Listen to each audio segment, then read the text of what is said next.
All right. Temur Elementals. I saw 2 or 3 decks from yesterday, but not that one in particular. Well, there were 5 decks that were uploaded from yesterday, plus a Warhammer video. So, as always, remember, if you go to my website, magicesports.net, or you go to the front page of my YouTube channel, there are easily organized playlists that contain everything from the format. So, you can even take 30 seconds and show you that here. So you go to the front page of my website, you see videos, standard, and, wait, am I dumb? Did Temur Elementals not publish? Or was it tagged incorrectly? It's not you, it's me. It's not you, it's me.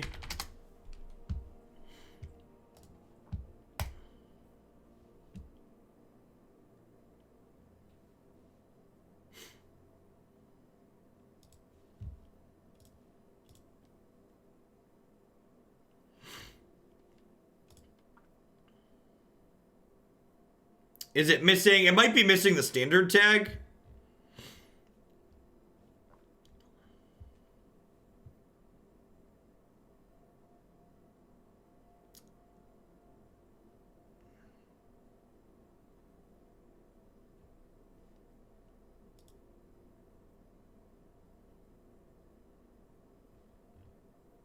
No? Wait, was it on my website page and I'm just blind?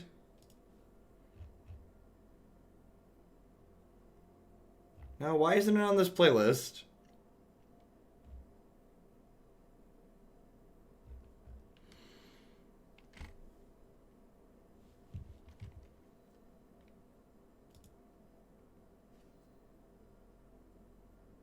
Yeah, it must not be tagged correctly.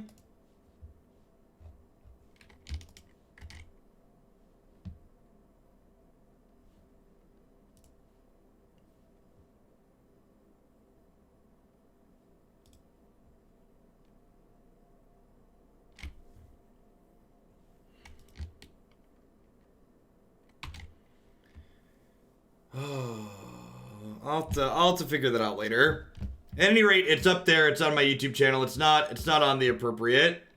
It's not on the appropriate playlist, though.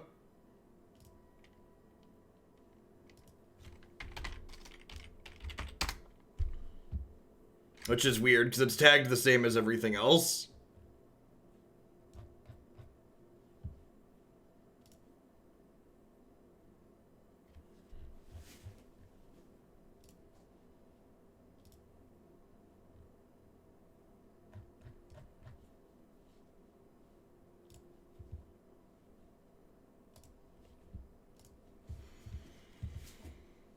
Hey, Drusa, thanks for the 3 months. I appreciate that. Welcome back.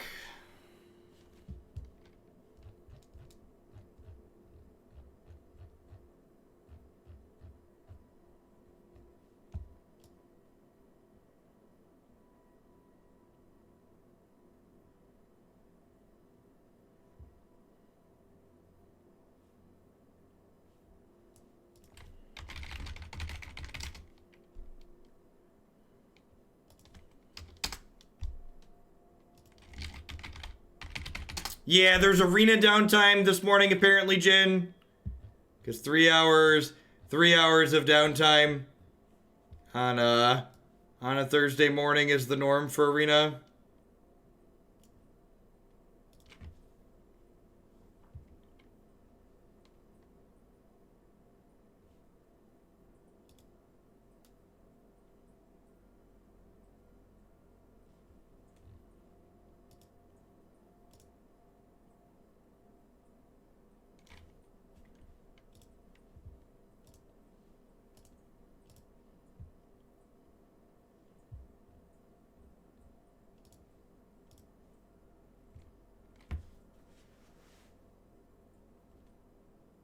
Yeah, weird. Alright, I manually added. I have no idea why it did not auto-add. It's tagged the same as everything else. Maybe it'll be a fast and smooth arena update today. Then I realized that even if they pulled it off on Windows, something messed up the way you reinstall Using Wine a few patches ago. Yep. And it's supposed to be the scheduled, it must be a long one today too, because their normal downtime patches are scheduled for 2 hours, and this downtime patch says it's scheduled for 3 hours. So whatever they're doing today, they must be expecting it to take longer than normal. Alright, Temur Elementals. This is a build that's pretty close to the Temur Elementals configuration we had played a little bit at the start of the season. Most notably, there's 4 copies of Rekindling Phoenix here, which is kind of sweet with Risen Reef because the egg that Rekindling Phoenix makes is an elemental. So when this dies, if you have Risen Reef in play, it triggers that. We also have Risen Reef alongside Chandra to pump out elementals to trigger Risen Reef over and over and over again. That being said, this build is a little bit more mid-rangey, and mid-range decks overall as a whole have struggled a little bit in this format. That being said, we also do have Chandra, which can clean up Scapeshift tokens. So if we can keep Teferi off the table, Chandra plus some Flame Sweeps out of the sideboard and some Blood Suns might give us some real game against the Scapeshift decks that generally go over the top of the other mid-range decks in this format. So let's go ahead and jump on in here and see how this goes.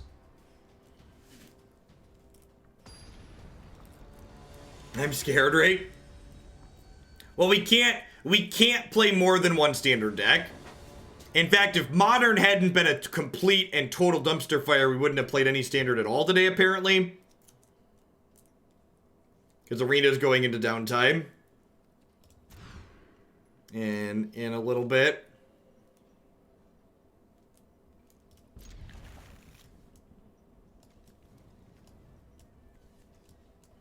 Bottom the second shock land rather than the buddy lands.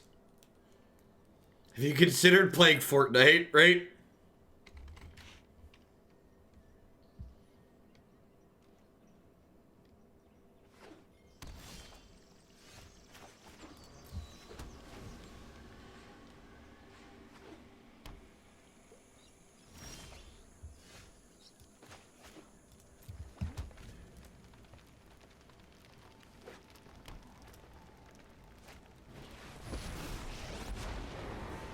Wasn't meant to be contained. Strike now, strike hard. Some kind of Bant flash deck, looks like.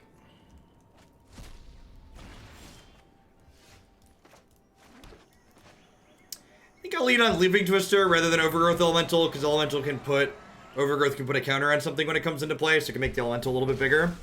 Yay! 3 mana Teferi.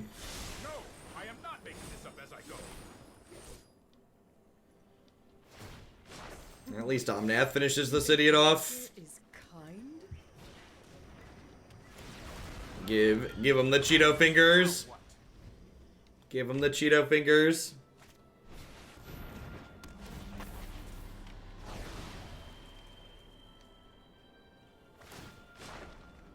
Have you ever lost a home?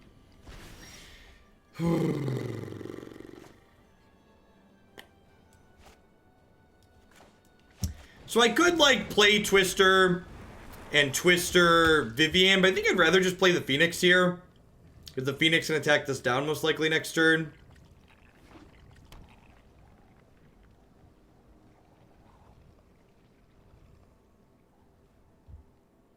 You tried submitting a deck list, how? Which step are you at in the process?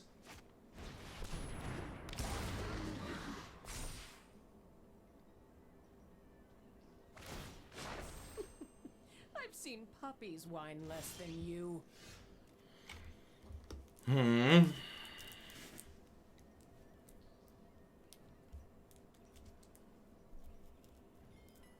Yeah, Vivian gives reach, but unless they had something that could get big enough to block this profitably, it's not a big deal, and unfortunately they did.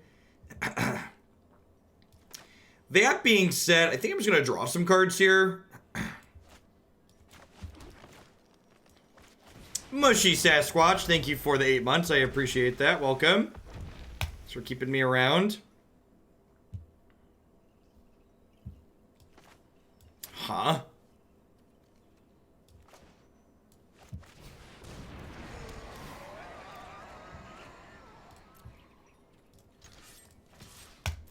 Oh, we played Modern. I guess you could call what we did playing Modern. You could call it that, I suppose.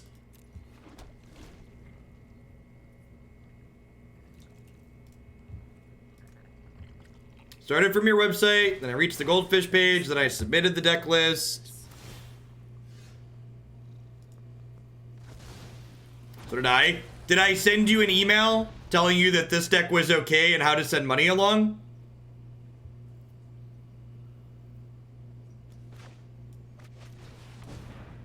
If I sent you an email telling you a deck was okay.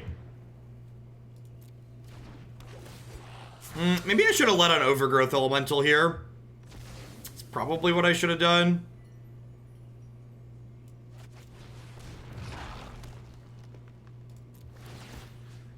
If you read what the thing on my site says, it says explicitly don't send me money until I tell you I'm willing to play the deck that you sent in.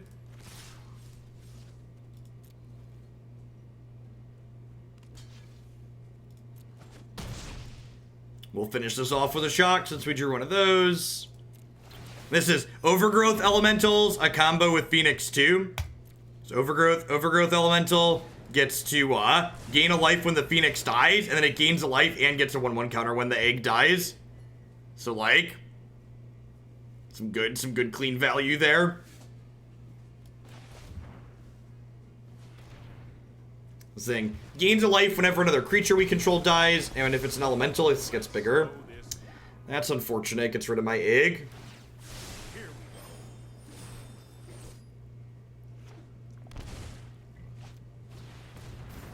I mean, you could technically try to pay in advance by just sending a donation straight through. Starting over is the only way.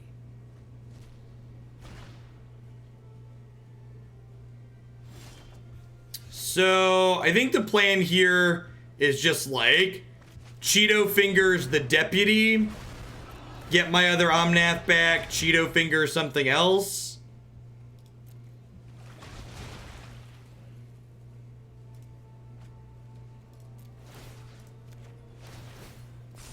Seems like good clean living.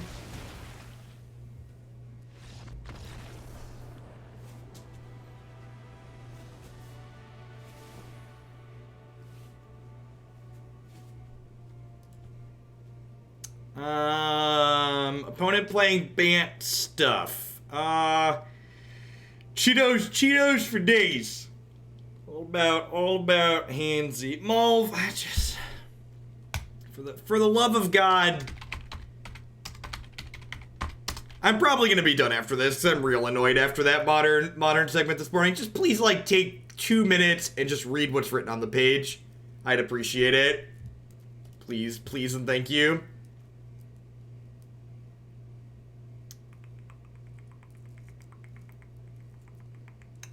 Do I want Lava Coil into this matchup? I don't know that I guess it kills Deputy Detention. I feel like I want to keep the Shocks in to kill their Planeswalkers. Living Twister's probably not very good.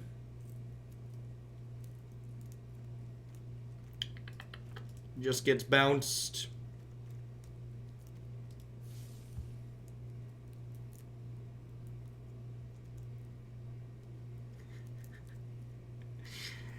Vesger, thank you for the brand new Prime support. I appreciate that. Welcome. Hope you're having a wonderful Thursday. Yeah, right, Cubby Pizza. Lightning Skelemental, let's say, underperformed.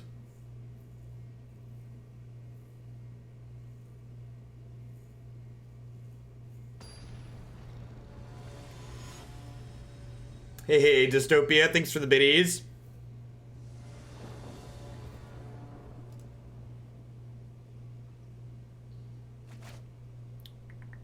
I guess this is a mulligan.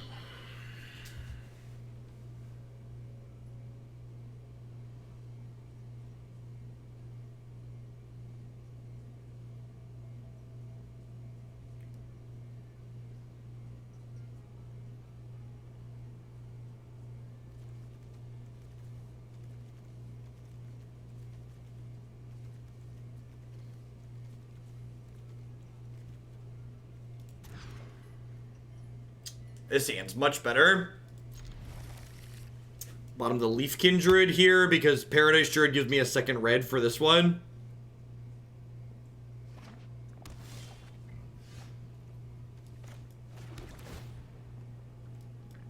I think I'm bottoming that. I think I just want to give myself the most chances to hit land drops here.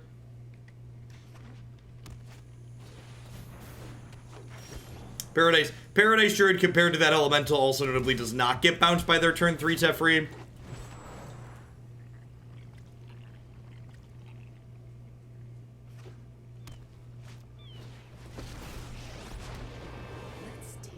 Hey, Fatso, thanks for the 21 months of support. I appreciate that. Welcome back. Let me show you what was lost.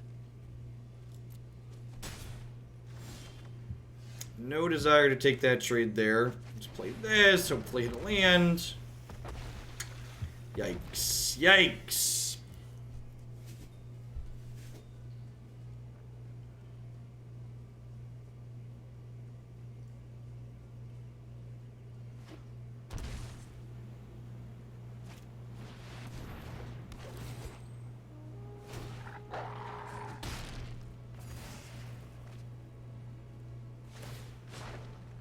All things begin and end in nature.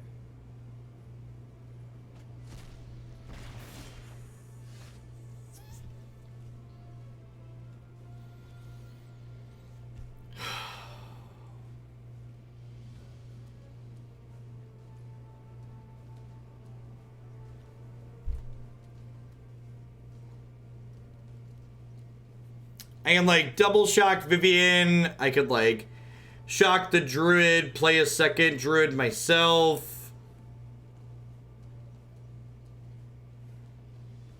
I think I need to keep their Vivian from drawing more cards.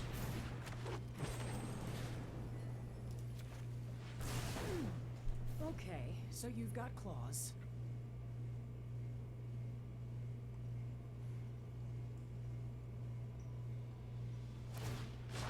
For the fallen.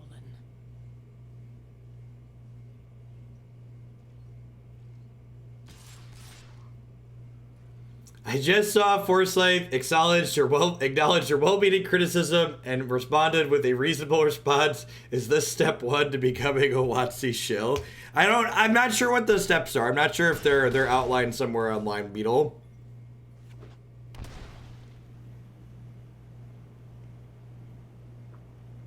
If anybody's familiar with what the appropriate steps are, please let me know.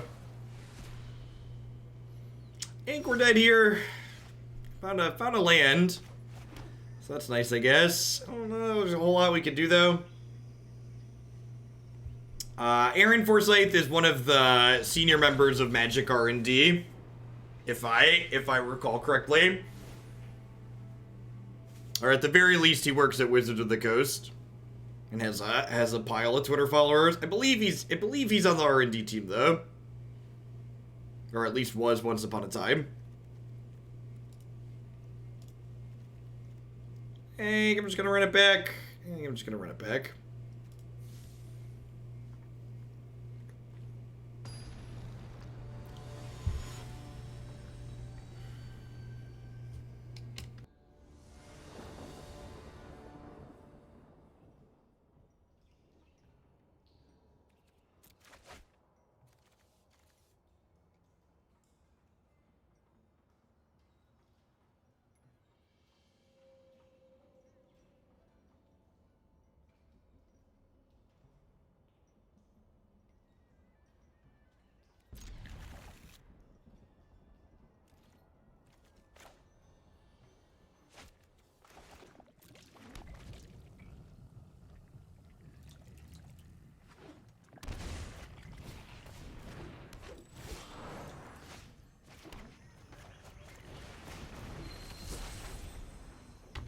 It's actually going to be our only standard deck today, because Arena's going into downtime in 90 minutes.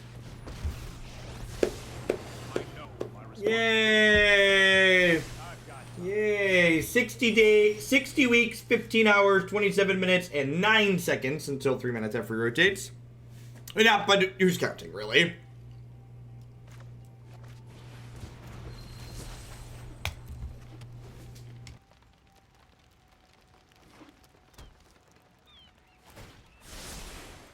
worry. I got this.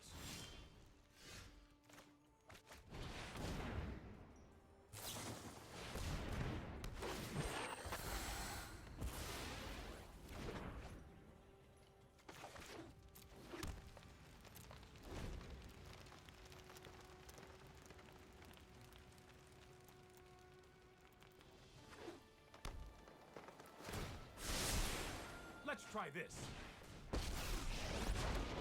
I will aid you. Rise, my elemental friend.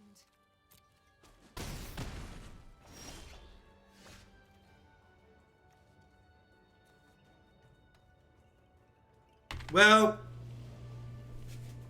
I kept this hand on the back of Chandra, hopefully being good, obviously. And this, she's really awful against this side, just can't really do anything. I chose my deck for Saturday. I've not. So the tournament's not this Saturday, it's a week from Saturday. It's on the 17th. So I have a little bit to pick. I think I'm leaning towards Jarak Field, though.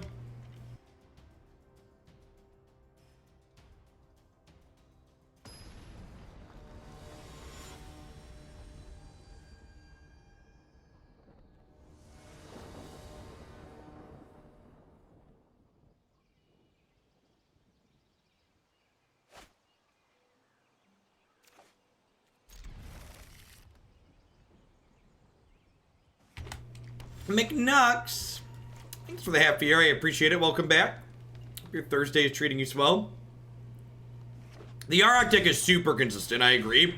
It's one of the big appeals to it. It basically gets to do the same thing every game. You basically know you're going to execute your game plan every time you play it, which is really appealing.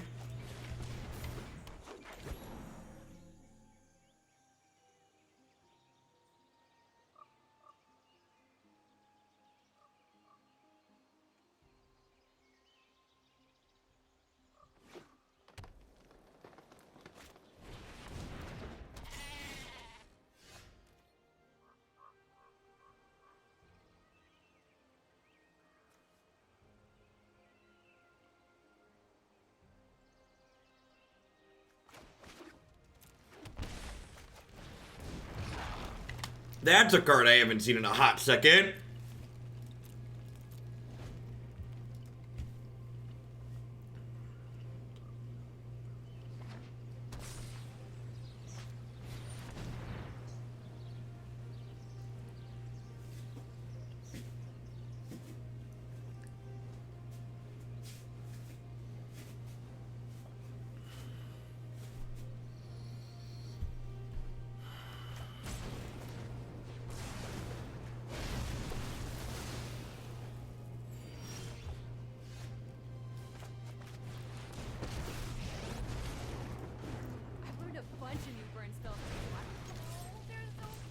To be fair, one of the things that was making Gates really awkward last season was that Narset was everywhere. And there's a lot less Narsets running around this season. Yeah, they could also just have like Scapeshift in their deck too, right? It was like pretty reasonable. Can I draw a blue source, please? Thank you.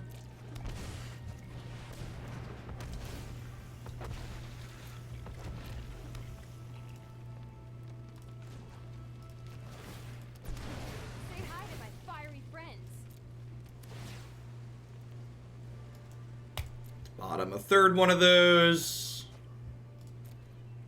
All right.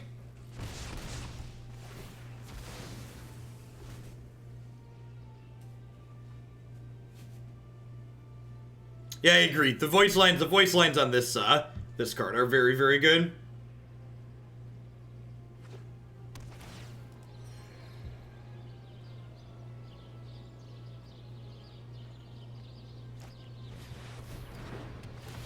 Sure. So I get to do this, which then lets Omnath kill this.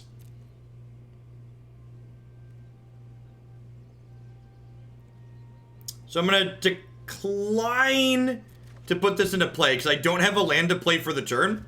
So I can hold on to this and play it post Omnath, which is nice. It also means it gets to come into play untapped here, so I can play a 3-drop.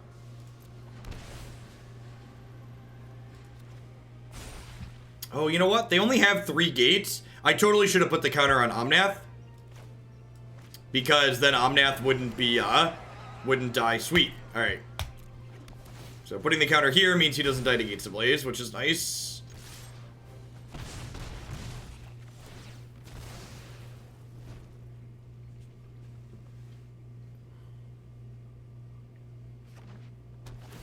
Oh, that's another gate. So could get punished for not putting both counters on here if they have a Gates Ablaze.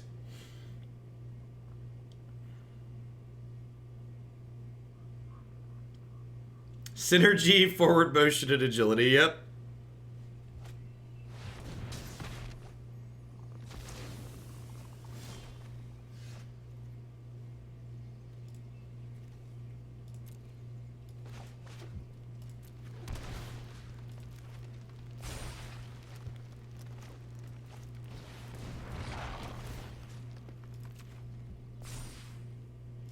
I mean, if they didn't kill it, Marty, it was going to ramp and draw more, to be fair. Alright, so I just play Rekindling Phoenix here. I think I do.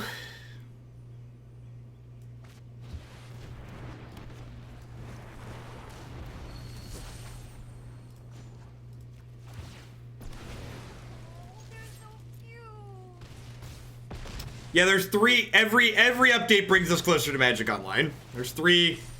Wow, this card is good with Chandra, too. This card is sweet in this deck. This card's got synergy from all the angles, huh? The Elemental build we played yesterday, I didn't really care for it overall, but Overgrowth Elemental was really impressive there as well.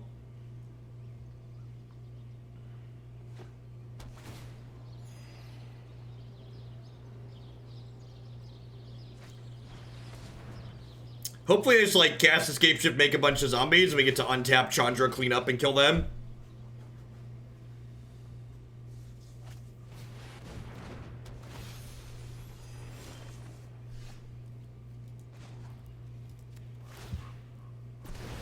Say hi to my fiery friends.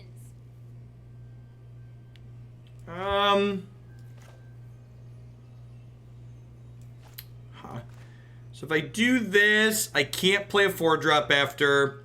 I think I'm just gonna do this, and we'll keep the current one. So you have to give this the Cheeto Fingers, and this gets bigger. I get to play this, and I get to smash.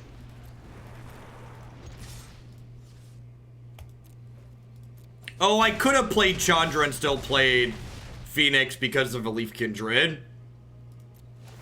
Oh, you know what? I missed lethal there. So what I could have done there was I could have played Chandra minus forward, attacked them, and then played second Omnath to dome them for 6. So I definitely missed lethal there. I was missing the 2 mana that I was getting from this. So I could have played this to kill their thing, and then Omnath their face. So I think we're still in a pretty good position here, obviously, but could have killed them there for sure. All right. They have double Gates Ablaze here. We might not make it out. Although I guess Chandra Awaken Inferno might let us pull through, but yeah, if they have another Gates Ablaze here. Gates Ablaze the 3rd. Gates Ablaze 2, the Electric Boogaloo. Yeah, Chandra emblems. Chandra emblems plus Acolyte of Flame probably drags us across the finish line. Overgrowth Elemental's a big boy, chat. He's rather large. Alright, so they're dead on board. Because I have this to flashback shock.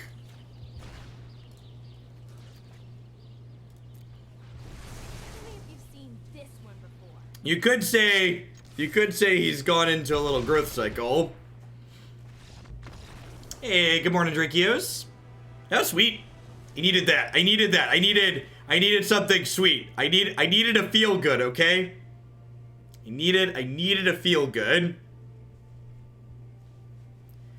Blood Sun strips the gate subtype off of gates, right? Because it takes the Urza typing off of Urza lands. Judge, that's correct, right?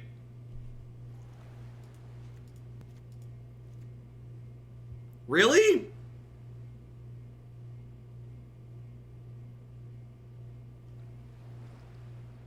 Oh, this one doesn't disrupt Tron lands. You're right. You're right. This one doesn't disrupt Tron lands. I'm thinking of Alpine Moon. You're right. Hippity is correct. I'm thinking of Alpine Moon. Blood Sun only strips off abilities. It doesn't impact anything else. So this one actually doesn't do anything against Tron lands because we played this card in Tron after it was printed. That's right. Do I board this in assuming they're on the Scapeshift plan? Do I board this in any ways assuming they're on the Scapeshift plan?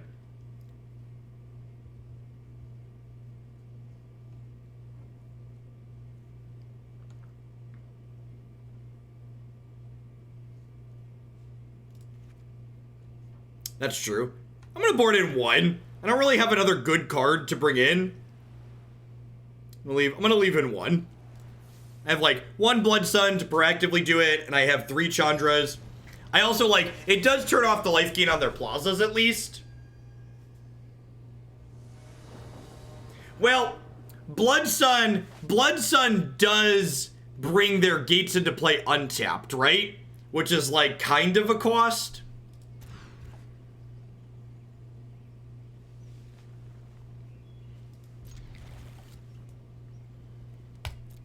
Sip the Jack, thanks for the 5 months, I appreciate that. Yeah, maybe Brontodon is just better. If we don't see any Field of the Dead, this game, we'll probably just board Bronson for the 3rd game. My Twitch Prime got hacked, but finally I'm back. Well, welcome back, Maxwell, I appreciate it. That's a good reminder to everybody out there. You should take 30 seconds and enable 2-factor authentication on your Twitch account if you haven't already. Another good piece of general security advice is use a unique password for every different service you use, but two-factor is also a good idea in addition to that. Yes, you should definitely enable 2-factor authentication on your MTG Arena account that you've likely dumped hundreds or maybe even thousands of dollars into. Oh wait, that's not an option. That's not an option.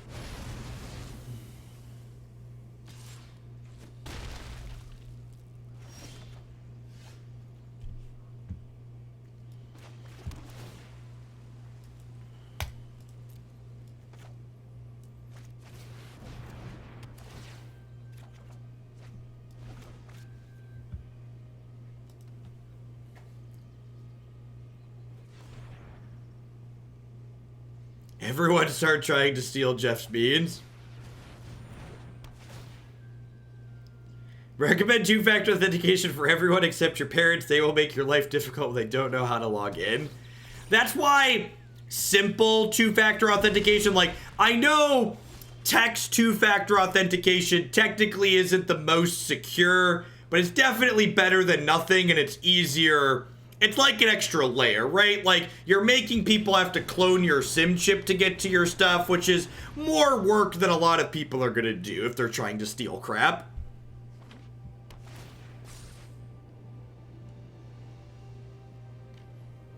I'm not sure we ever beat this Great Gatebreaker Ram. I'm not sure we can ever beat this Gatebreaker Ram.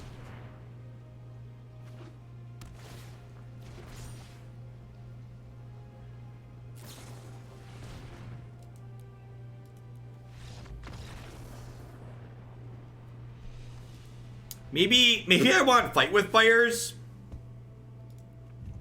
Just to like try and snipe the early Rams. I definitely want Brontodon. I feel like Cavalier of Thorns is probably too slow.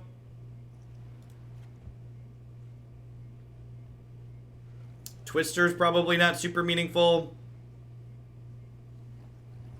Alright, let's try this. The Teferi clock is, it's all about the little details, right? The little things bring us together.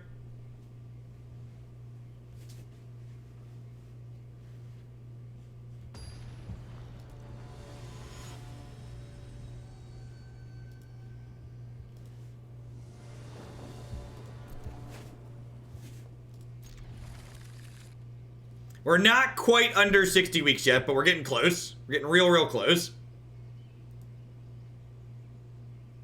As tomorrow we're officially under 60 weeks.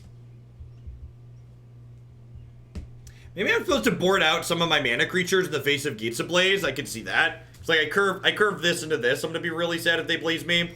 In fact, it might be right here for me to Chandra on 3 and then Risen Reef on 4, so I guaranteed get 3 draws with Risen Reef unless they have some kind of instant speed removal.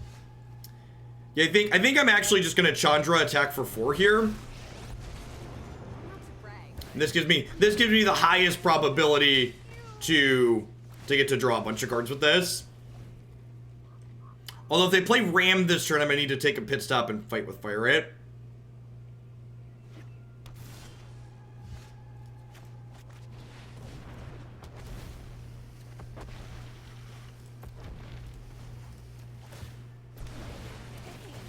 These little guys are great.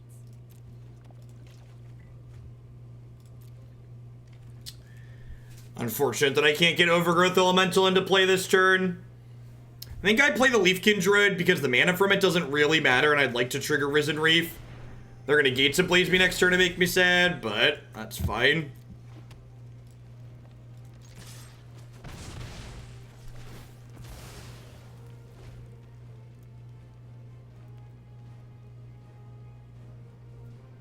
If they don't have Gates Ablaze here, we're in a pretty good spot. Even if they play like a 6/6 Ram, we're going to have to draw a bunch more cards next turn. Yeah, like this thing drew 4 cards, right?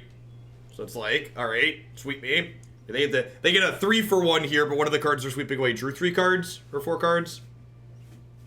Oh, I can kill a Ram with Chandra flashback. Oh, I can kick Fight with Fire. You're totally right, I can. That's hilarious. Please play a 6/6 Ram.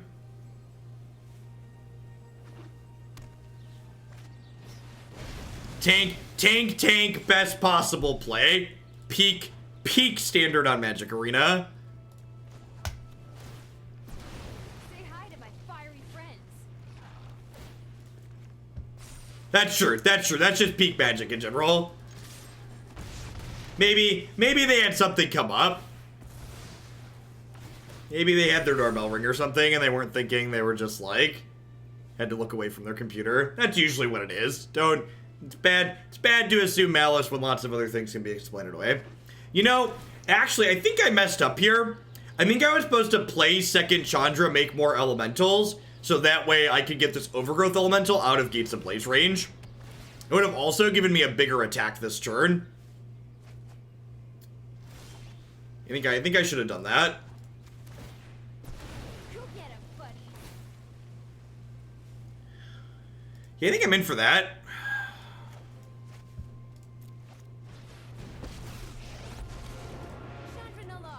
Do I want to triple Chandra this turn? Don't worry. I brought Is triple Chandra this turn crazy? I feel like that might actually be fine.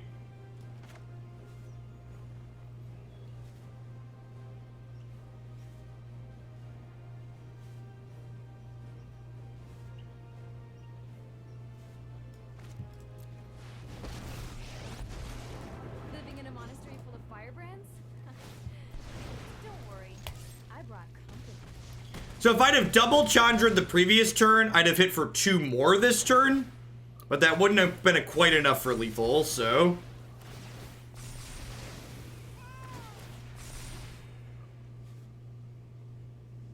we need to dodge, like, untapped blue source, mass manipulation.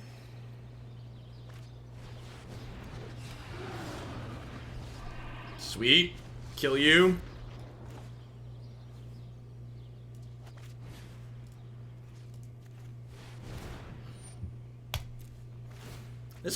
This card's been really impressive.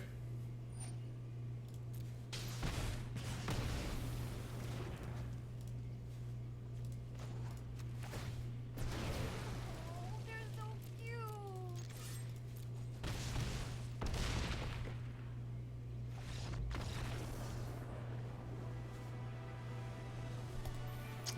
Overgrowth Elemental's been...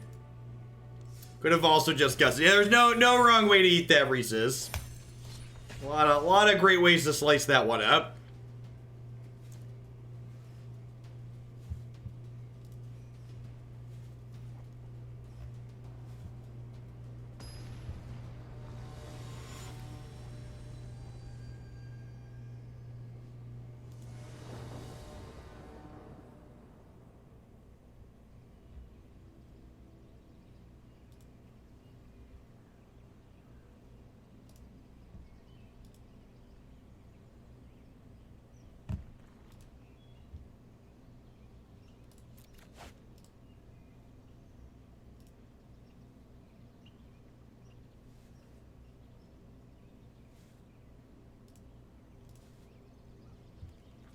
easy mulligan here. Is this the same hand? Can someone do a double take for me? I feel like this is the same hand. The other one was one Steam Vent still. This hand's great. Sign me up. Sign me up. Shuffler confirmed flat. Exactly. So you understand. The other one had a shock. There we go.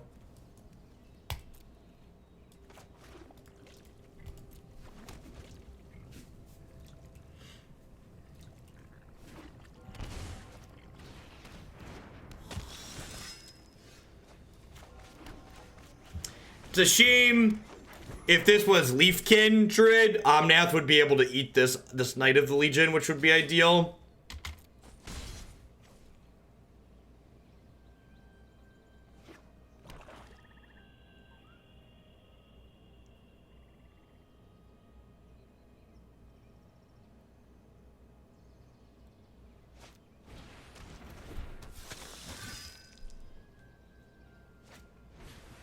Yikes.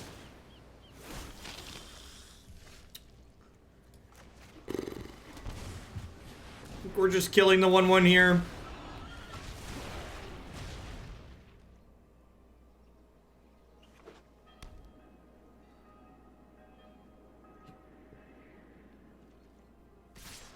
No blocks, obviously, because they can turn these into 4/5s.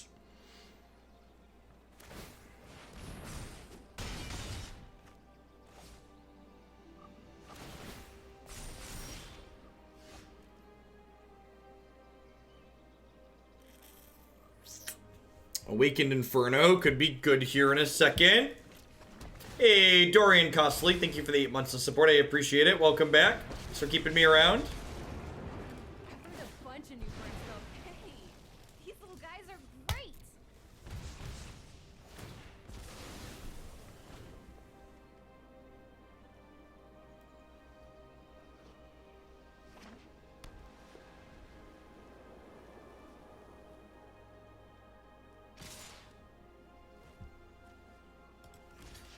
So I'm actually going to block here to force them to spend their mana to pump.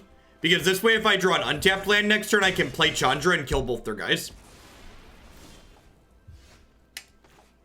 Alright, we lost that gamble, but we get to draw a bunch of cards here, so it's like not bad. Say hi to my fiery friends.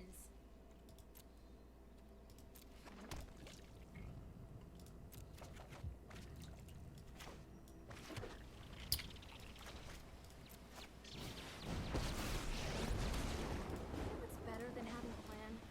Basically, don't worry. I brought company.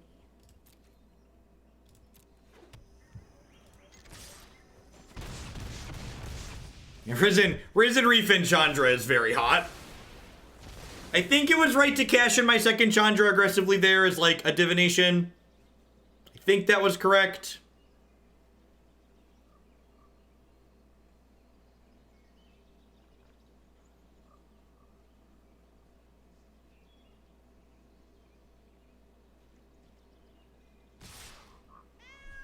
She's dead, Jim. You've killed her. Alright, play some more cards that die to Awakened Inferno.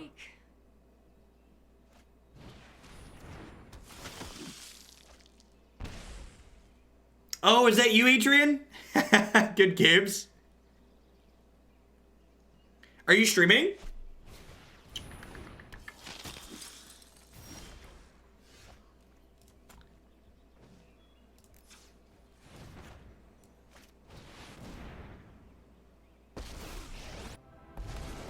Let's start at a sizzle and see if you make it to the So we'll deal 3 to everything.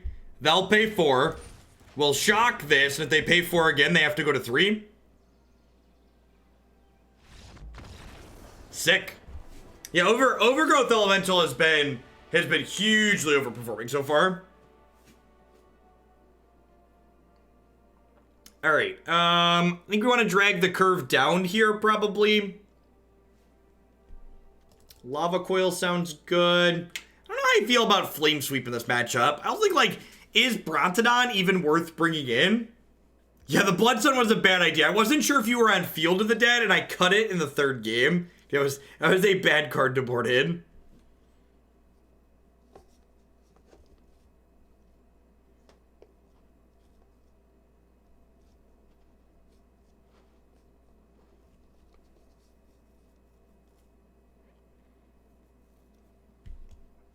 Cavalier of Thorns is a little bit too expensive. I think this is the ideal top-end card here. She was okay, but I feel like we're going to have a hard time defending her a lot of the time, so trimming one of these seems reasonable. I don't think I want Flame Sweep in this matchup. I think I just want Lava Coil Shock and then other things that play to the board. Let's give this a try. A lot of their things start with 2 or less toughness, but they kind of grow out of range pretty quickly, whether or not it's the Knights naturally growing bigger, or like their Lords, or their Sorens, like... Turn 1 Shock, sign me up. Back when I started playing Magic, Divination was a standard power level draw spell and control. In fact, Adrian Sullivan top 8 at a GP with some in his deck. Yup. Now our divinations come attached to 2 1s.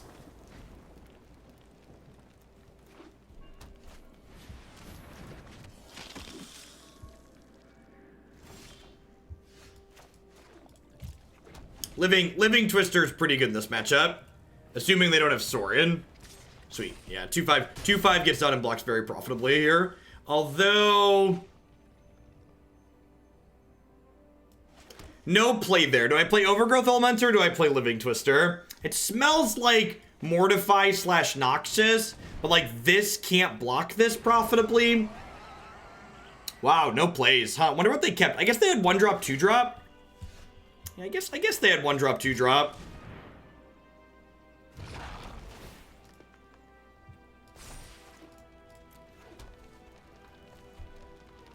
What happened to Modern? We ask ourselves that every day. It's funny because it's sad.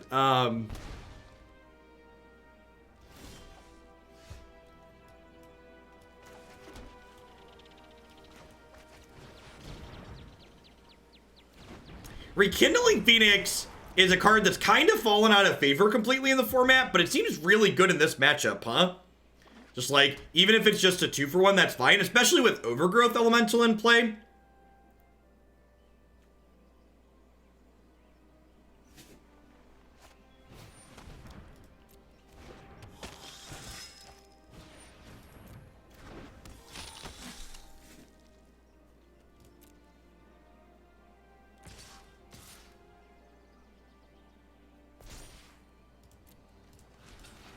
All right, so they have a Sorin here. Is that what the play is? It's like have a way to kill the egg token, and they have like a Legion's End or something. If they tap off of being able to pump this, I just like play Chandra and slaughter them though. So that sounds great. Overgrowth Elemental just like gains us life in the aggro matchup. Yeah, sure. Wait, we're not killing my Phoenix? Friendo. You have a Disfigure too? Oh no! Oh no! Oh, opponent! Oh, opponent, you hate to see it, chat. And by hate to see it, I mean, welcome to Thunderdome! Shishisha! Is this a concession, Chandra? Feels like a concession, Chandra. Concession Chandra, best Chandra. Moving on up. Do do do do. Do do do do do do do do do do do.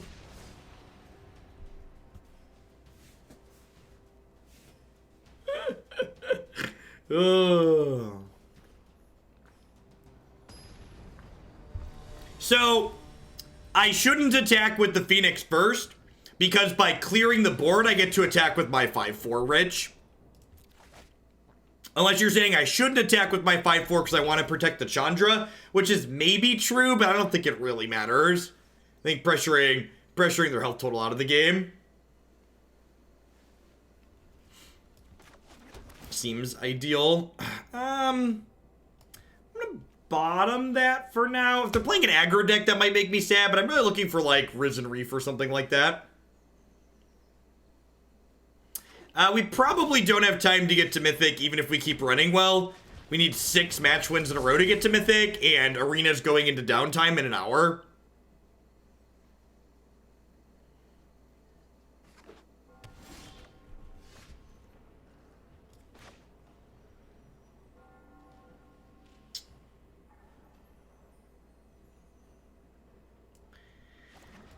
I'm gonna wait a turn to Omnath because I would like Omnath to survive Akaya's and Oathakaya.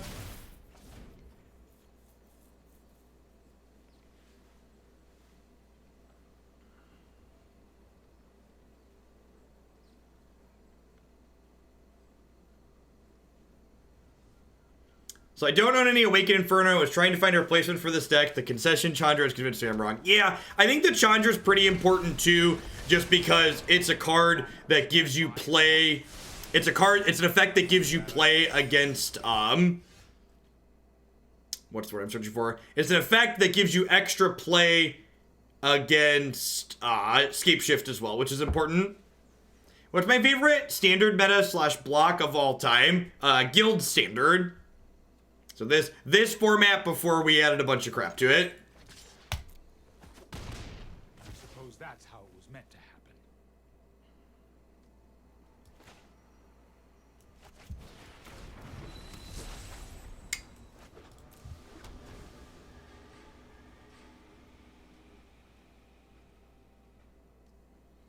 But a game that lets you play a guy with a moon for a face must be sweet. Yeah, the AOS Champions is a really, really good game. If you're looking for a card game to play on mobile, it's a lot of fun. It's one of my go-tos for playing. Yeah, Age of Sigmar is what AOS stands for.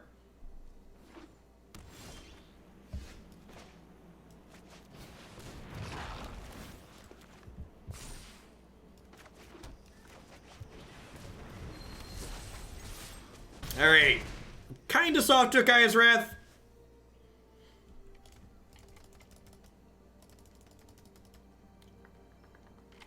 If they don't have Kaya's Wrath, we've got a number of threats here, so as you will.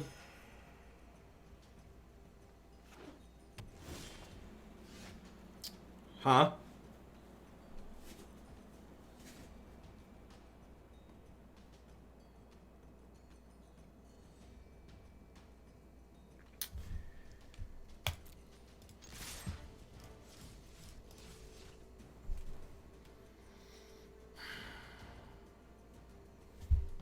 Do I throw this away so I can trade it next turn?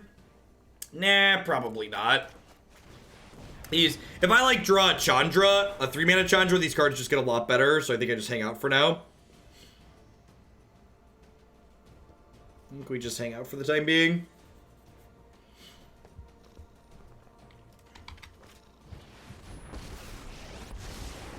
Those who cannot meditate and prepare.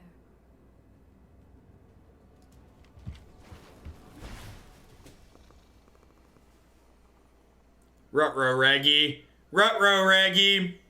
If they have a cast down, we're probably just dead.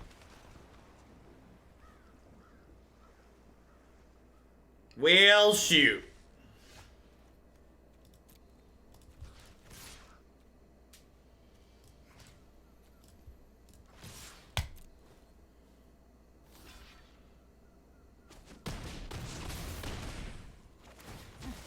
Such violence is upsetting.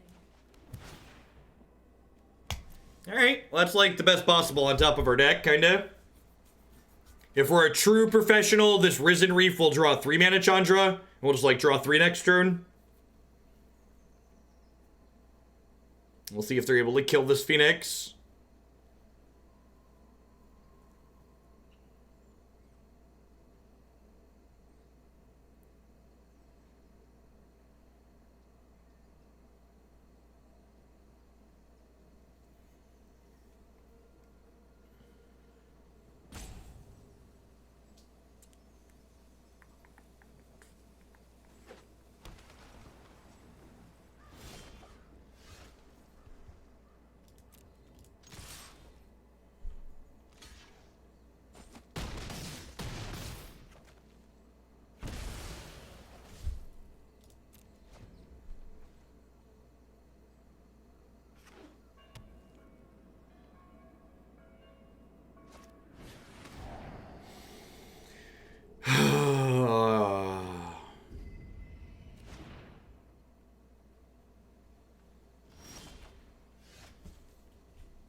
You know, some experts and crazy people have said video games move people to violence, and I was pretty against that, but thought erasure makes me think twice about the statement.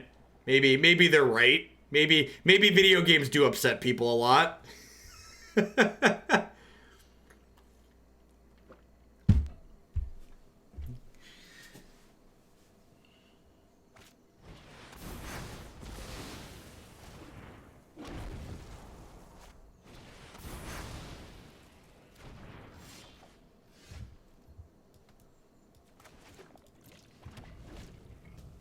Well, they're at 4, so if we hit one of our 4 Chandras, or one of our 3 Chandras, we have a really good shot here. We need to move quickly.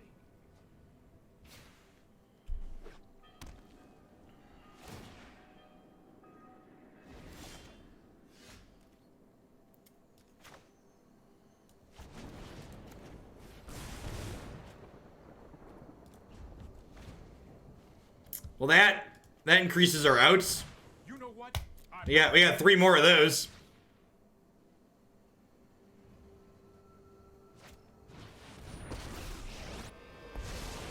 If you wish to keep an open Oath of Gaia, gain 3 life.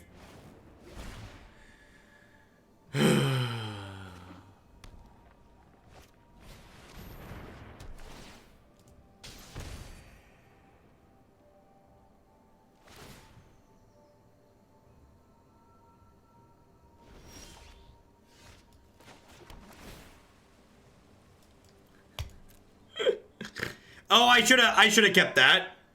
I have 8 lands. I should have kept that. That was a free roll.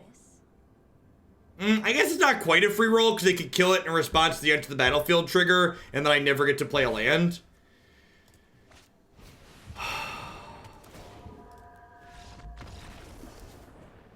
Magic's fun. Magic's fun. I enjoy Magic. Do do do do do do do do do do. There are no fries in my 75. That's probably wrong, huh? Should probably be some fries in the sideboard.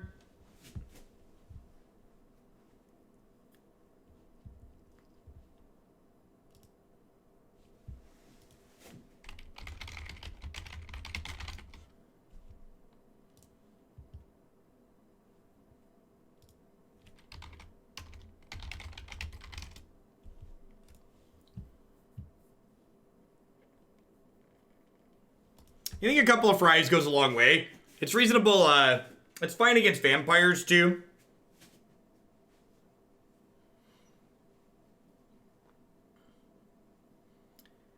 Has there ever been a Teferi card of any flavor that's actually fun and interesting to play against? He's always obnoxious. I wasn't around for Standard when 5-mana creature Teferi was a thing, but he also locks your opponent out of playing it at instant speed, so... At least he's a creature, though, and he costs 5 mana.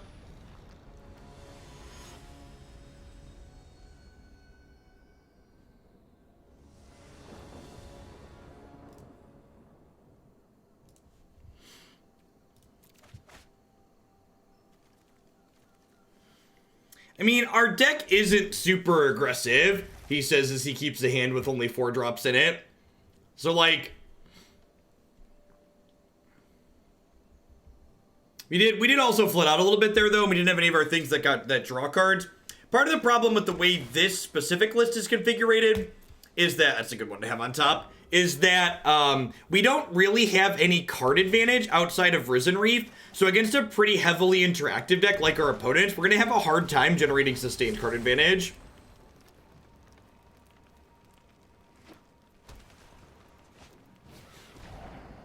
I assume we're losing Rekindling Phoenix here.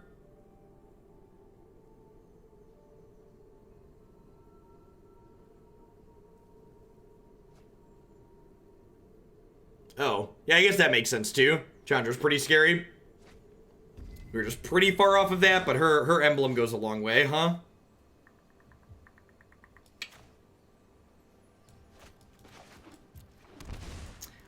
still going to lead on Phoenix here because it starts pressuring their life total. I think it's pretty likely if I play Risen Reef, it just dies next turn. And ideally, I'd like to try and set up a situation where I can draw 2 cards with this Reef.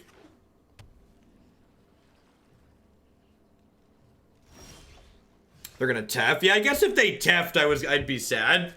Tef is a reason to play Risen Reef.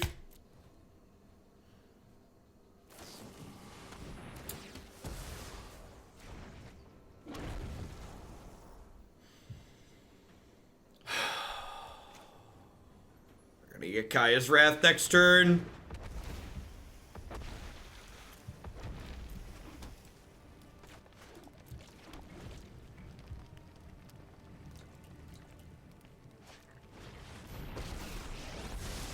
Playing Reef is better against anything that's not exactly Kaya's Wrath, so like, yeah.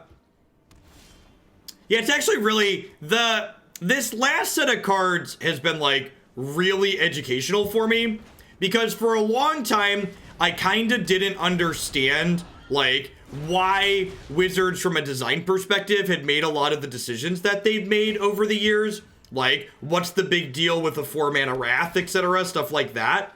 And the reality of the situation is the more I experience playing with like 4-mana Wraths and Land War Elves and Protection, I really think that they were right for the number of years where they just like didn't print those types of cards.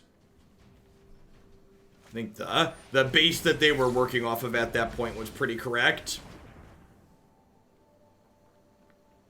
Lands are redraws here, so that's nice. Negate is also an excellent draw, though.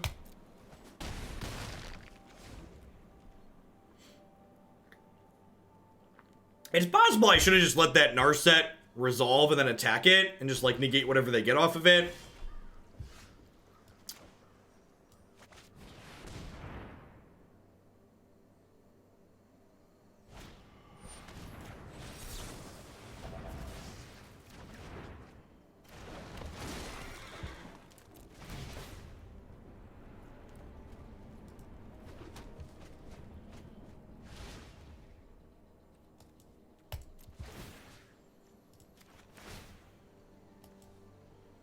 That's when Zach killed. Was that Watsy? If he's the one responsible for making those cards not be things, I agree with his line of thinking. All right, sweet. And now we've generated enough card advantage that, like, even if they wrath us here, we're going to be in a fine spot, right?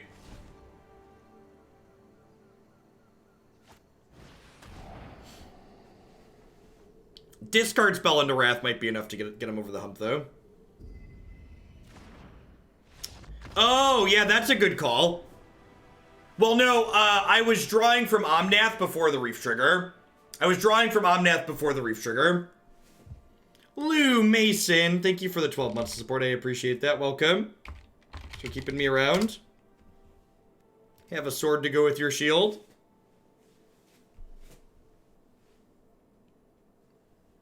This card's really good. This deck feels like a pretty reasonable mix of things. With Chandra, Flame Sweep, Blood Sun, I feel like we have a reasonable shot against the Field of the Dead decks too. Overgrowth. I feel like Overgrowth Elemental has just been like the MVP. Elementals will probably be one of the first decks we really want to look at when rotation happens. Because it's got a lot of good tools that are mostly sticking around. Because a lot of them are out of M20. Obviously, we're going to need to wait and see like what comes out of the next set. But it's going to be one of the places that like we want to start here. He got really big really fast. Yeah, it's kind of funny in a way, like things like Alpine Moon and Blood Sun, where just like, these are definitely modern hate cards, right? And then like,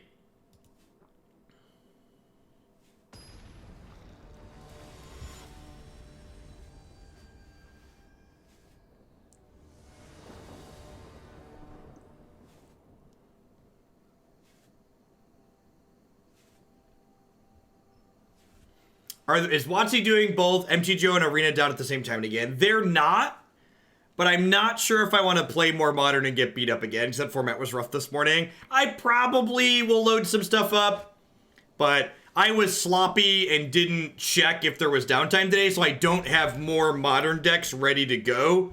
So if we do play some Modern after this, I'm gonna have to I'm gonna have to take some time and like import deck lists and get cards and stuff like that.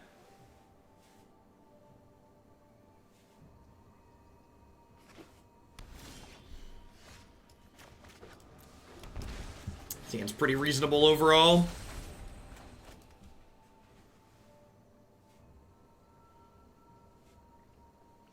I wonder if this build wants a couple of Finale of Devastation. You notice the pop reviews were in general on 2.5K or higher on YouTube, and those are the numbers that you look for. So, the first couple did average or above average, slightly Socio Penguin. The numbers that you really want to look at are the later Pauper videos, though. So, like, when you do something generic for the first time, or something new for the first time, it's always more popular because it's novel. And, like, as we did more, the numbers kind of fell off. I should make some kind of announcement about my plans for Pauper, though. I think I'm gonna be willing to take some more Pauper decks, but I'm gonna be more selective about them. I think is what's gonna be the TLDR. But I should add it to my forum and the website for those details.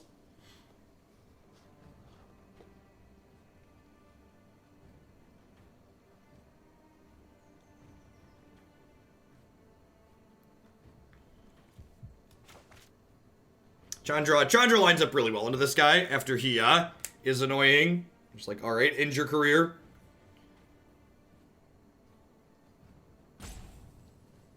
Yeah, so generally speaking, those updates, Bonnie, they don't boot us, but they'll disable ranked play.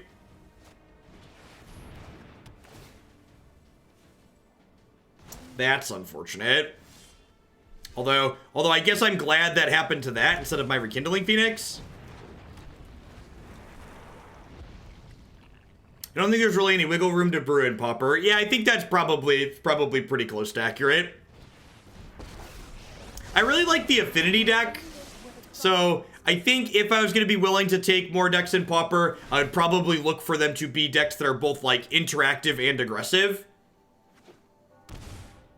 That really sucks. We're going to lose our second Phoenix. D-Spark. All right. Get to play the second Phoenix at least then. Drawing a third mana dork is not what we're looking to do here.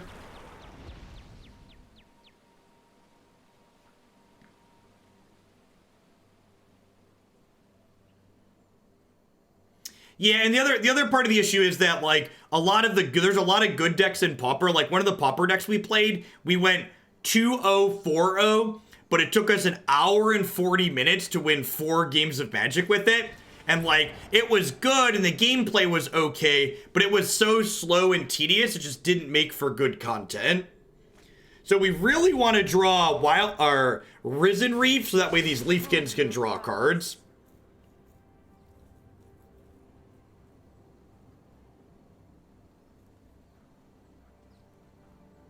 Yeah, but I'd suspect it's also a lot like Modern Misfits, and that, like, the new decks that are 5-0ing, a lot of them aren't very good and they're just running a little bit hot.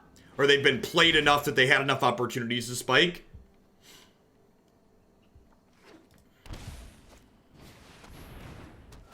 Oh no, not my Leafkin Druid.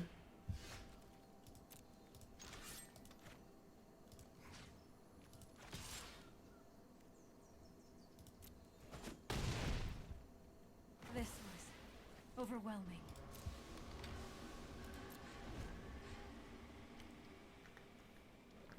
I agree, Marty. Just like bad and mediocre players can fail to do well with good decks, I think good players do well with bad decks pretty frequently. Rivera, thanks for the content. Started watching you for Green Black Tron, and is that still viable in Modern? Think that's what we want to add to the queue for this month. Green Black Tron is okay. I don't know if there's a super compelling reason to play the black cards right now, though, is part of the unfortunate part. So, like, the 2 reasons you were in black in Green Black Tron were primarily Collective Brutality and Fatal Push, and I think the stock in both of those cards in current Modern has gone down pretty significantly.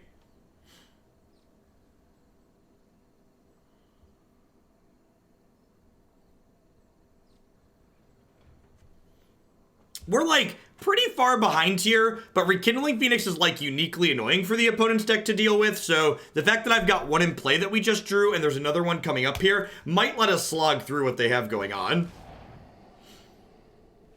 These are my Leafkin Druids. There are many like them, but these ones are mine. And again, I'm holding on to these Leafkin Druids here because I never need more than 6 mana in this deck, and I'd like to hold on to them in case I draw a Risen Reef. Torment of Hailfire just doesn't solve any problems that Greentron has. So, like, once upon a time, there was a really meaningful reason to play black cards in the deck in the competitive sense, but that doesn't exist anymore.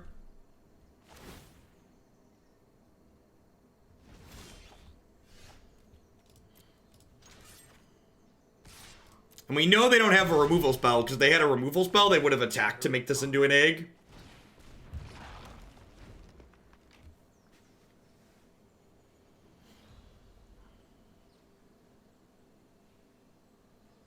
A lot of these decks aren't playing Contempt anymore.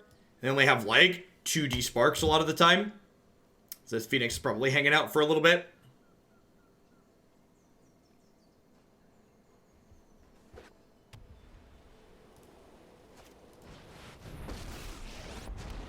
And by that I mean that's another Teferi. Keep up the pace. Oof. We're not 0% here, but I'm going to go ahead and pull back. Former Arena Director Chris Clay has a new job working for Gods Unchained, of which I only know it's a blockchain game. That makes sense. Like, Arena's launch was a big success, so, like, people like Chris Clay, who, like, had a big part in making that successful, are, like, very likely able to write their ticket to any other place that's going to pay them a lot more money.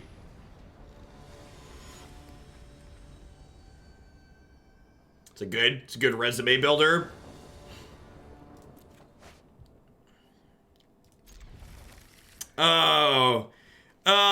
I mean, I think this is still a keep, but Temur Gates is not a very good archetype.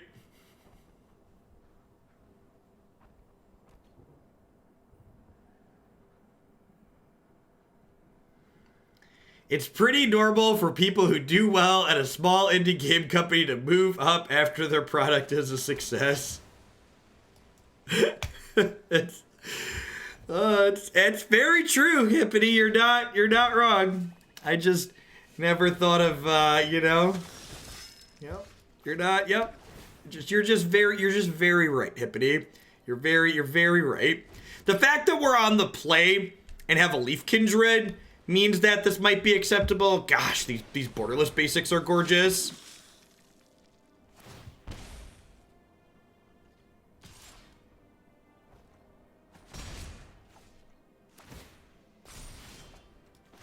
Yeah, 2-color decks with only 8 dual lands do not have great mana.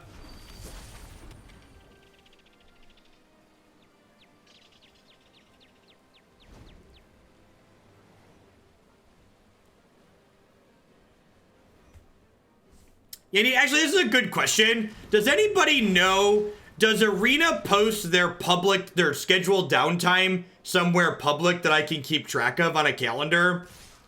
Because it's been catching me by surprise, and like, as someone who likes to stay more organized than that, it's not something I'm a fan of.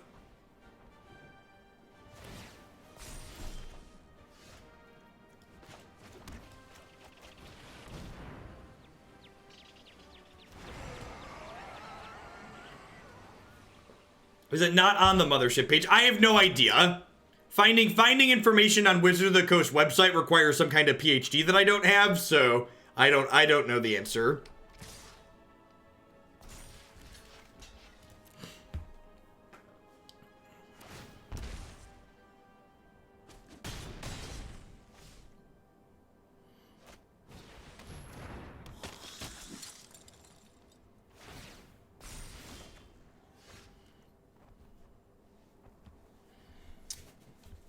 I think I just want a Rekindling Phoenix here because it starts blocking Night every turn. Yeah, I have the status page bookmarked, But like, is there a place that tells me like a week in advance or 2 weeks in advance when downtime's happening? Do they even schedule the downtime that far in advance? I guess that's a question too. Like, is it jumping up on me, or do they actually not schedule it that far in advance? That could be a very real possibility too.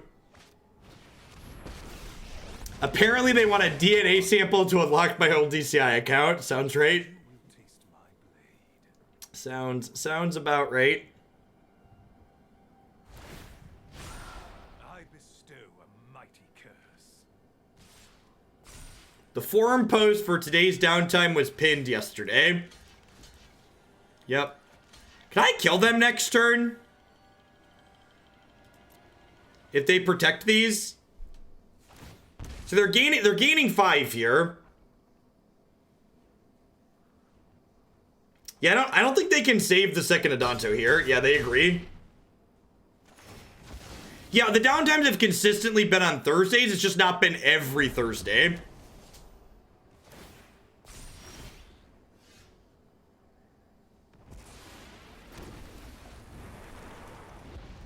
That's another Rekindling Phoenix. Okay.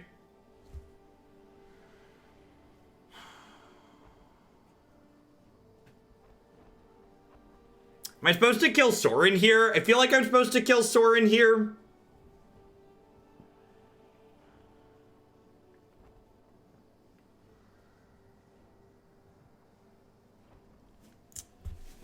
I think it's just Omnath, Cheeto Fingers the Sorin,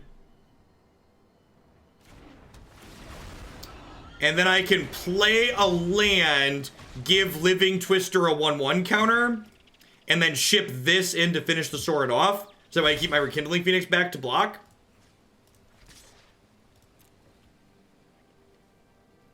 Yeah, it's probably not a bad idea. Something else I could do, and maybe this is just a good idea in general since my schedule's changed a little bit and it might appease some people. Maybe I just flip my schedule on Thursdays and like do standard from 7 to 10 and do modern from 10 to 2.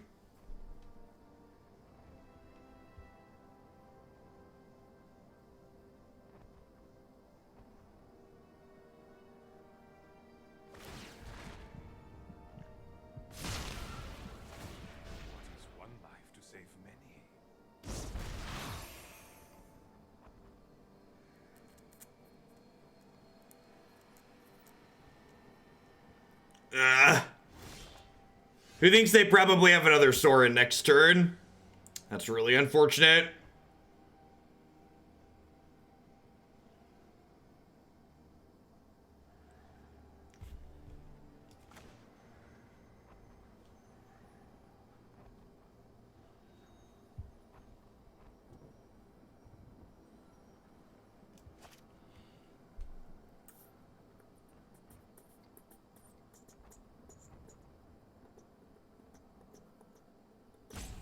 If I play Overgrowth Elemental and attack them, I can kind of gain life. But I don't threaten to kill them, right? I'm only attacking them for 11, and that's not lethal. So I think the plan here is Risen Reef. No, that's not good.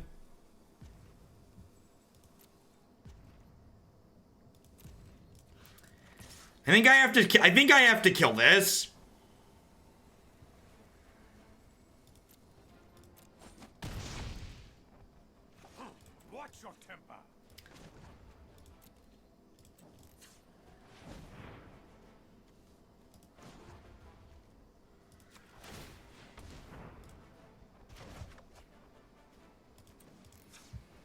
Overgrowth Elemental only puts counters on elementals.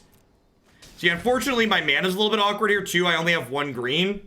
If they have another Sorin, we're just dead. So if they have the third Sorin or an Othakaya, we're just dead. Yeah, we're just dead.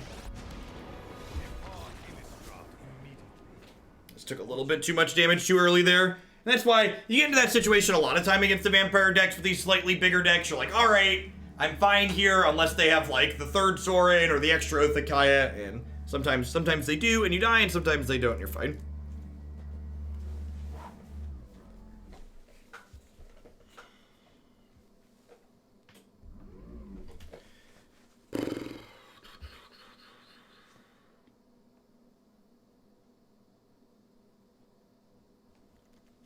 I guess it's fine. Just bring in some Lava Coils from a more expensive top. I think this match is probably pretty okay in general.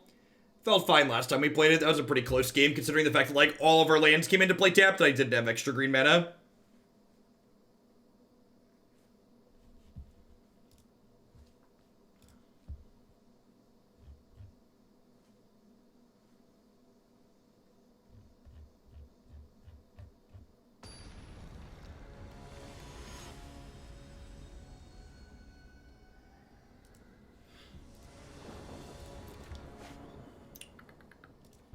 Yeah, it seems fine. Double elemental here seems great.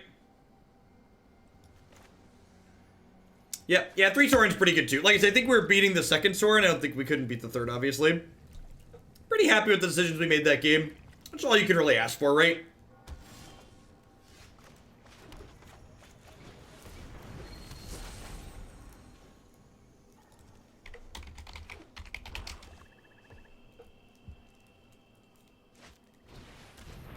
Read.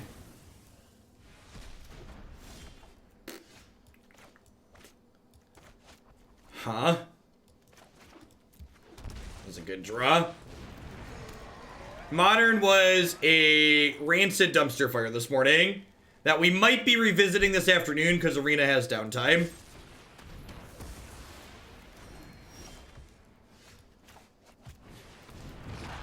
Alright, they're stuck on 2. Just looking for lands to curve into this while they're stuck.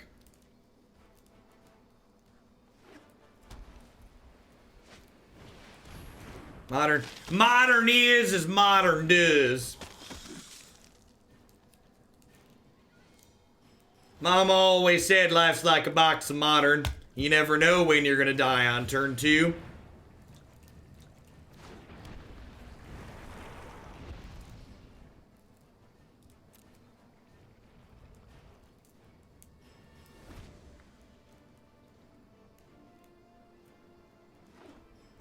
Which format on Magic Online do you want to most play personally? I actually don't. I don't mind Modern. It's fine.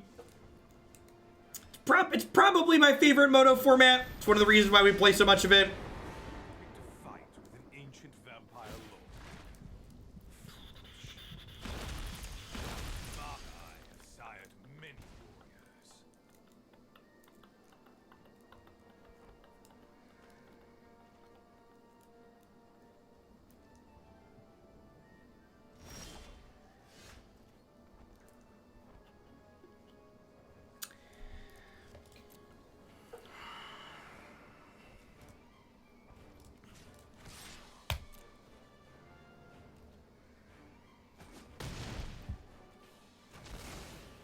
Darkness will always return.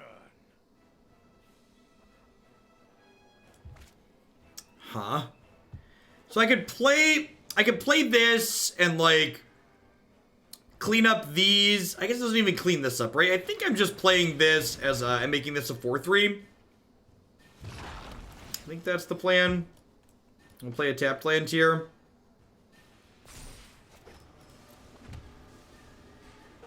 Yeah, my favorite Moto format is playing bad Modern decks against other bad Modern decks. Unfortunately, there's not a queue for that, so you have to join the regular queue and hope to get lucky.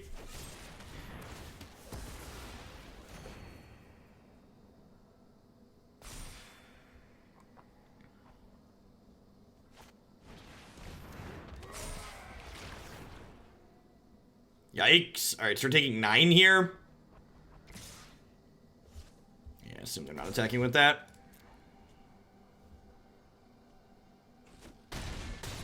I've not, but it's in the deck queue.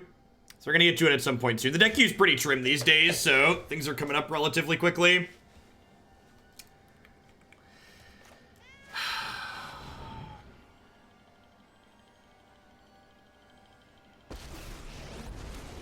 Ever see a volcano erupt in person?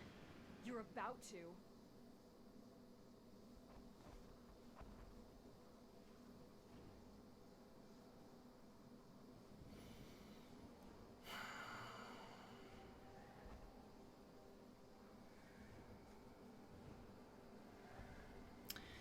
Do I -3 or do I just kill the Legion Lieutenant? I kind of think I want to -2 and just kill the Legion Lieutenant. Because this dies to the -3 as well. And I don't think I want to do that. I think I want to just kill their lord here. Yeah. Utterly is the best way to destroy things. I think I'm holding on to this in case I draw an Omnath.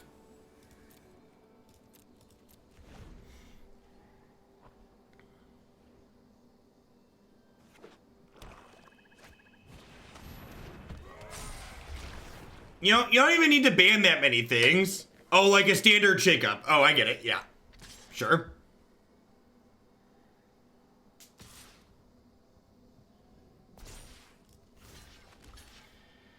I don't think I want to throw this away to save Chandra.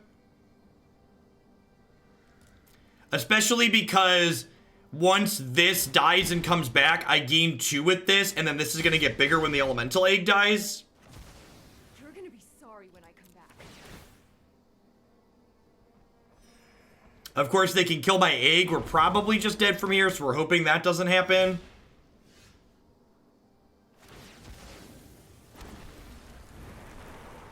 So I need to draw some spells here.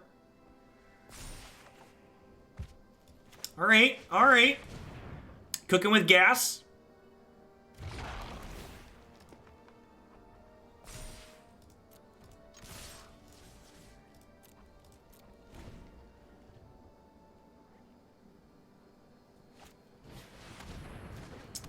That, it's a pretty good one, opponent.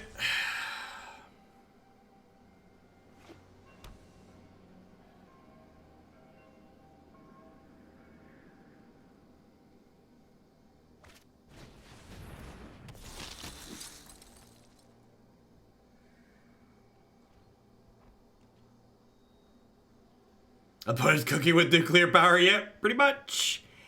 Pretty much. Chandra? Chandra? Alright, you know.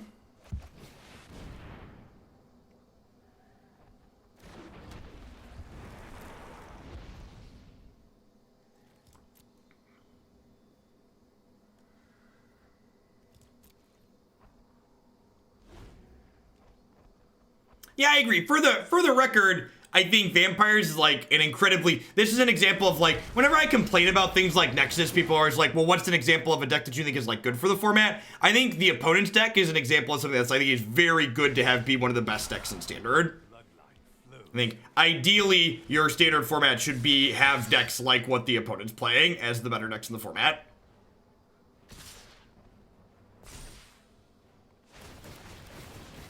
I assume this is lethal.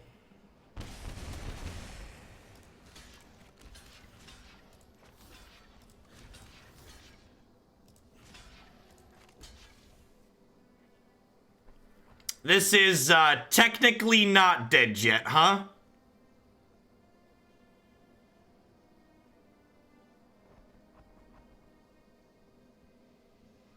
This is technically not dead yet. And if they pay here and I draw a 6-mana Chandra, maybe we have a chance. And like we're gonna gain a bunch of life here. Because this is surviving.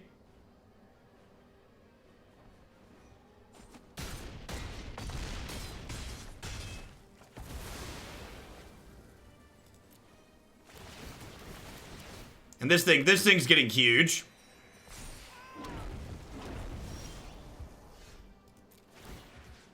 So target this one. Then when you have 2 Phoenixes in the bin, you can see this one says targeted by Elemental and this one doesn't. It also pulls up the one that's being targeted by the Elemental already, so we want to click on the second one.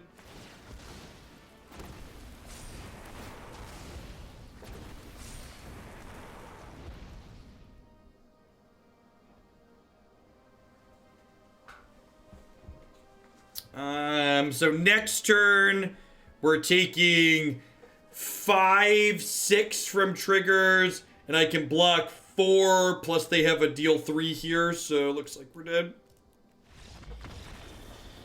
Rough, rough. All right. Looks like we got time to squeak in one more here before Arena goes into servers off time.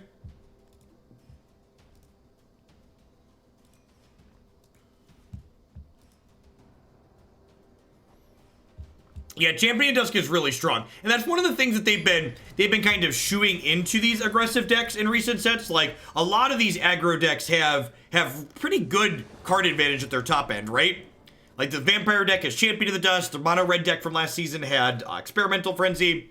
Even the aggro decks tend to draw a lot of cards in these formats.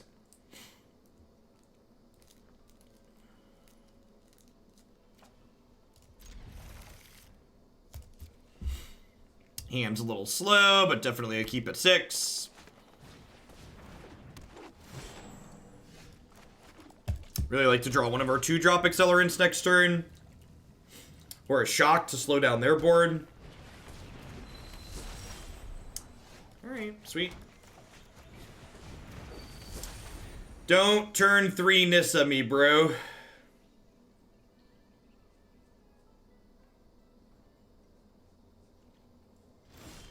Yeah, I think a lot of things in this format are done well, for the record.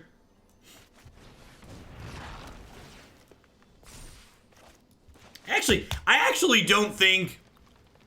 think this current standard format's like pretty reasonable overall, which is sad because there's way less hype surrounding this current format than there was for War of the Spark standard.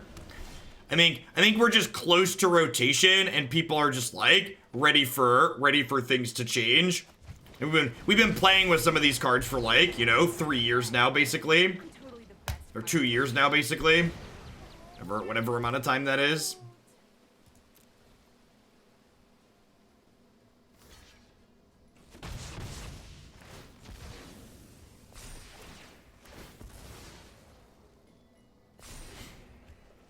Alright, we've got Overgrowth Elemental going here, so maybe we can overpower Anissa on the back of Rekindling Phoenix as well. What the heck?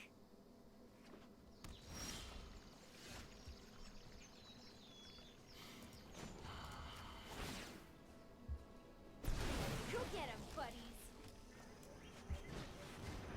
Yeah, Frill Mystic, yeah.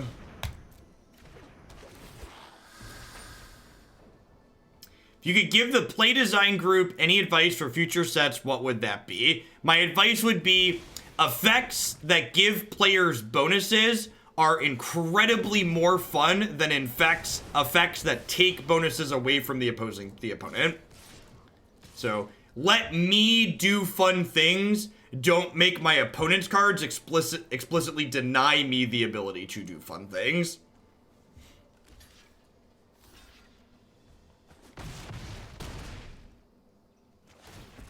More Nissa Worldwakers, less Teferi Time Ravelers, less Narsets.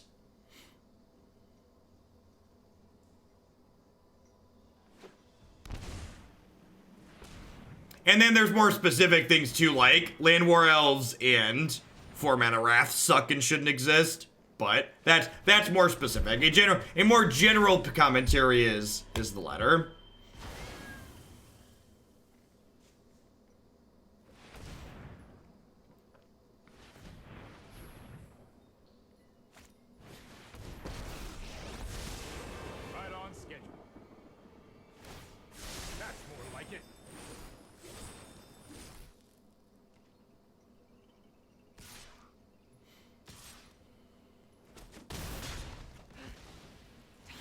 For a week.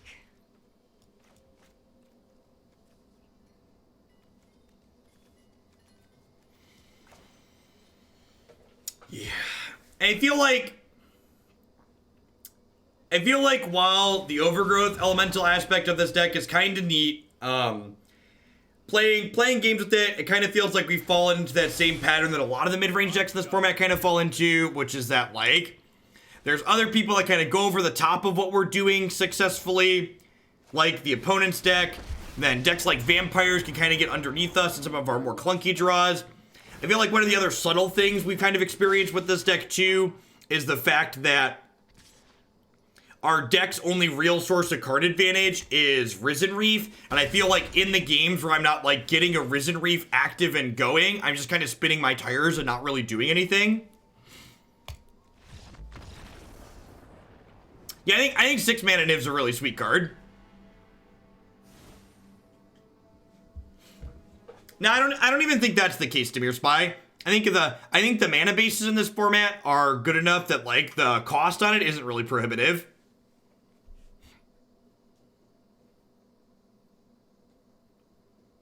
Add this to 5-color Golos Niv in the queue. Definitely can, Red Link. Thanks for the support. I appreciate it.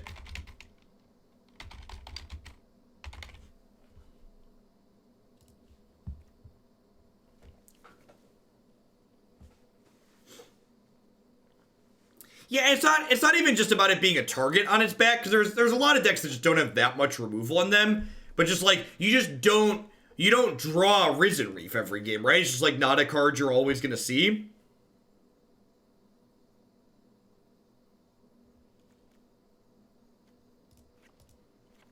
The 2/5 body on this isn't super relevant. Just gonna bring in a Negate and Aether Gust.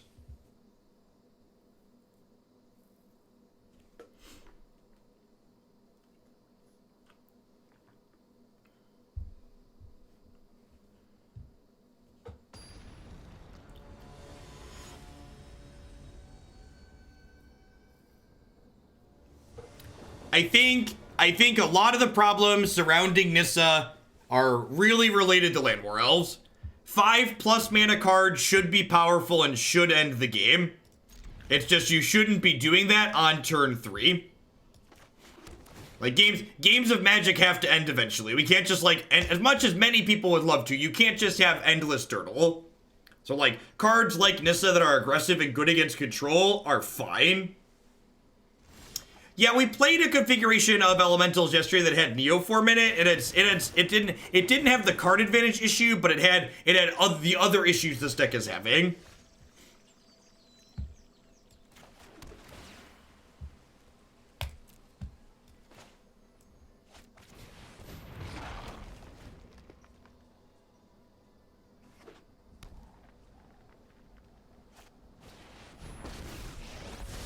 Bounce your favorite, friendo.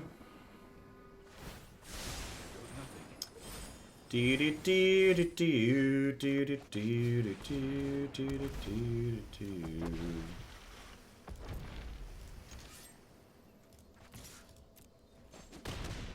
is hardly my worst defeat.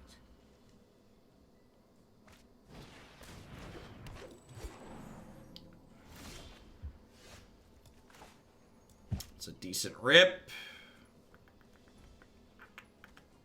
We're gonna do this plus shock the Land War Elves here.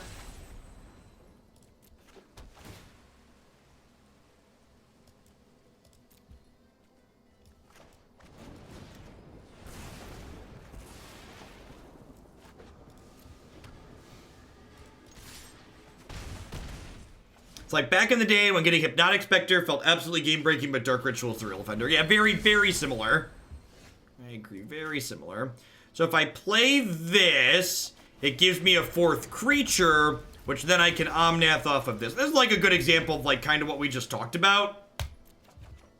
Which is that like our deck with Risen Reef hums along really nicely, right? Like unchecked Risen Reef is the nuts.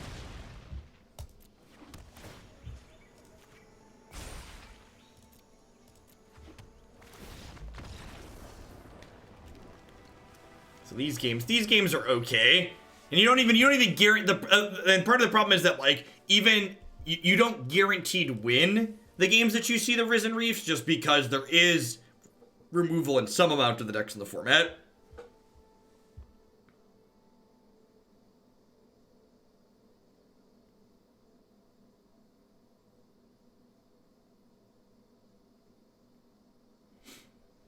I think, Malv, in my opinion, people do a disservice from a game design perspective lumping a card like Nissa in with 3-mana Teferi. Because in my opinion, 3-mana Teferi is a card that shouldn't exist because of the types of miserable gameplay patterns that it generates, whereas Nissa, you're just upset that Nissa's a powerful card. And there's lots of powerful cards in the standard format. But like, what those cards do on a fundamental level is very, very different. And you're far from the only person to do that. That's something that happens a lot. But I think like, the reasons why people dislike those cards are very different. Speaking of Risen Reef. Yeah, and in fact, Risen Reef is just a great card, right? In fact, Risen Reef being good is a big part of what makes the Yarok field deck good, right? Alright, so my opponent didn't have a 3-mana play, so I'm gonna go ahead and just shock this Land War Elf so that hopefully they don't have a play next turn either.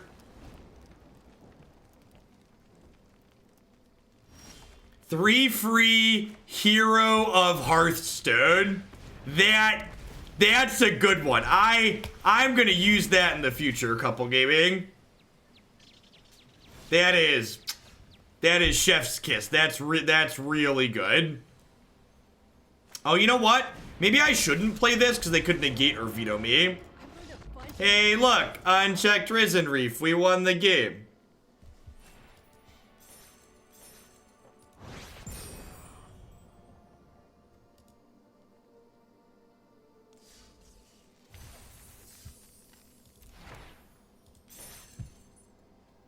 I disagree with you. I disagree with you, and I've said my piece. So let's just move off it. Yeah, just wanted to clarify why people are what they are. Why people are saying what they're saying. Overall, this one was kind of a miss for me, similar to yesterday's. I felt like this build overall had more issues than yesterday because we didn't have as much access to Risen Reef. We didn't have as much other good card advantage in this deck. I felt like it just didn't really do anything when we didn't have this card sticking in play. When we did have this card sticking in play, this deck was fine. But when this card wasn't around,